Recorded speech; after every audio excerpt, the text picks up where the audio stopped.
Olá pessoal, boa tarde. Hoje é segunda-feira, dia 8 de dezembro de 2025. Essa semana será marcada pelo que a gente conhece como Super Quarta, quando coincidem as decisões de juros, as decisões de política monetária lá nos Estados Unidos e no Brasil. Por aqui, sem grandes novidades, o Copom deve manter a taxa de juros inalterada no atual patamar de 15% ao ano. No entanto, existe a possibilidade de o Copom decidir cortar os juros em janeiro. E se isso for verdadeiro, se isso se materializar, provavelmente o comunicado e a ata da reunião desta semana pode conter algum indício de que isso vai acontecer. Então, o próprio diretor de política monetária, o Newton Davi, diretor de política monetária do BC, disse que em condições normais o BC daria seta antes de mudar de faixa, ou seja, daria algum sinal, né, de que alguma mudança na política monetária poderia acontecer. Então, por aqui, em que pese a expectativa de que o comunicado traga alguma novidade em relação ao comportamento do BC na primeira reunião de 26, por hora o que temos é quase a certeza de que a Selic permanecerá no nível atual de 15% ao ano. Lá no Federal Reserve, apesar da força da economia americana, é improvável que o Fed não faça um corte de juros por lá. O mercado espera um corte de 0,25%, isso em função do desaquecimento, dos sinais de desaquecimento do mercado de trabalho por lá. A nossa dúvida agora recai sobre os próximos passos do Fed, digo os próximos passos em 2026, uma vez que, embora seja verdadeira a análise de que o mercado de trabalho dos Estados Unidos esteja perdendo ritmo, por outro lado, o nível de atividade econômica segue forte. O próprio modelo do Fed de Atlanta, por exemplo, indica que a economia dos Estados Unidos vai crescer cerca de 4% em termos anualizados no terceiro trimestre desse ano. Mais que isso, na semana passada, o volume semanal de novos pedidos de seguro-desemprego ficaram bem abaixo do que o mercado esperava.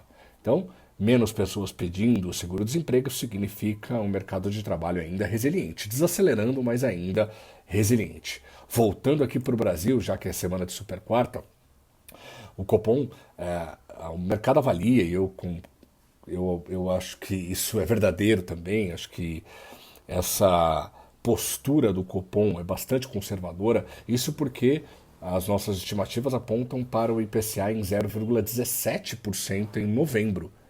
Se esse número se materializar, primeiro, a inflação volta para baixo do centro, desculpe, do teto da meta, de 4,68% para 4,45%.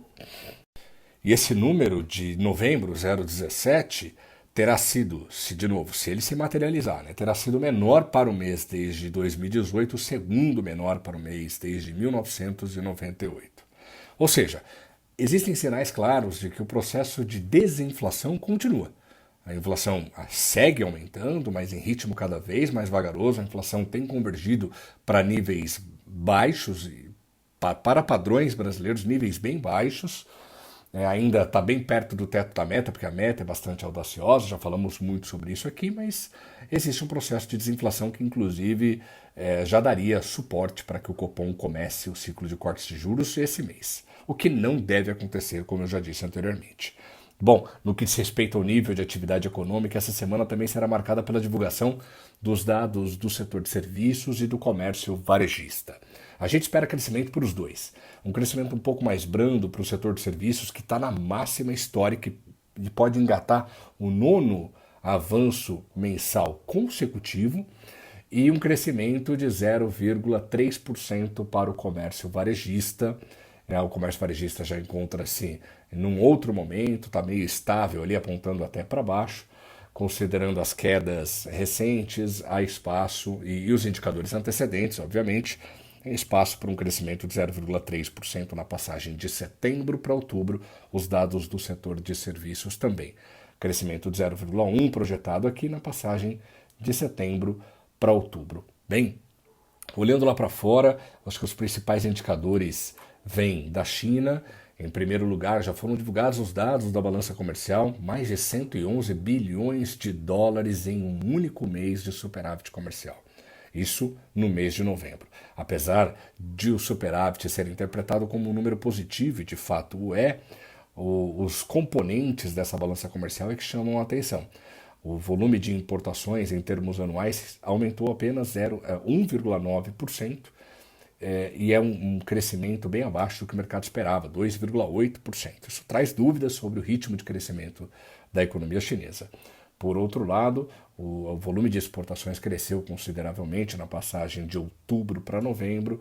Isso mostra que o nível de atividade econômica do mundo como um todo segue forte e que os efeitos da política comercial do Donald Trump são menos restritivos sobre a China nesse momento. A semana também ainda será marcada por dados de novos empréstimos e inflação lá na China, o que pode nos ajudar a entender melhor a dinâmica recente da segunda maior economia do mundo.